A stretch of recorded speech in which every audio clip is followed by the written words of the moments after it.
Let's talk about the linguistics behind Biden's garbage comment. So here's what Biden said. And just the other day, a speaker at his rally called Puerto Rico a floating island of garbage. Well, let me tell you something.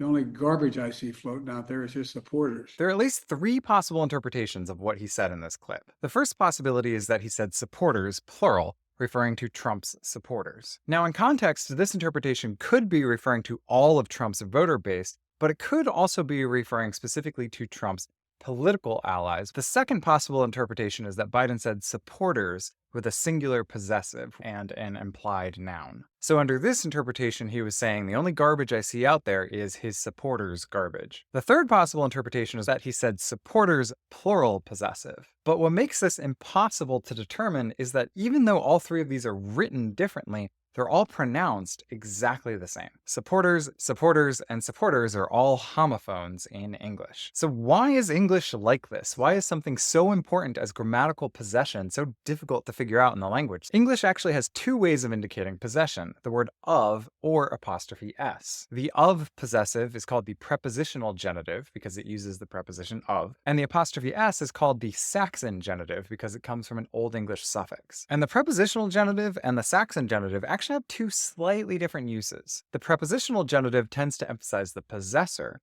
while the Saxon genitive tends to emphasize the possessee, the thing being possessed. So when you say the king's book, the focus is on the book, but when you say the book of the king, the focus is on the king. The tricky thing about the Saxon genitive is that it follows exactly the same pronunciation rules as the plural s suffix in English. So after sibilant sounds like s or z, you pronounce those suffixes as is with a vowel. After voiceless consonants like p, t, or k, you pronounce the suffix as an s. And in any other context, you pronounce the suffix actually as a z. So mouse becomes mouse is, cat becomes cats, and dog becomes dogs. The reason these two suffixes are pronounced the same is because they both come from Old English noun suffixes. Many Old English nouns had a suffix es that indicated possession, and they had another suffix as which indicated plural. Eventually, the vowel in both of those suffixes stopped being pronounced, leaving just the s. For the plural s, writers just wrote an s. But for the possessive s,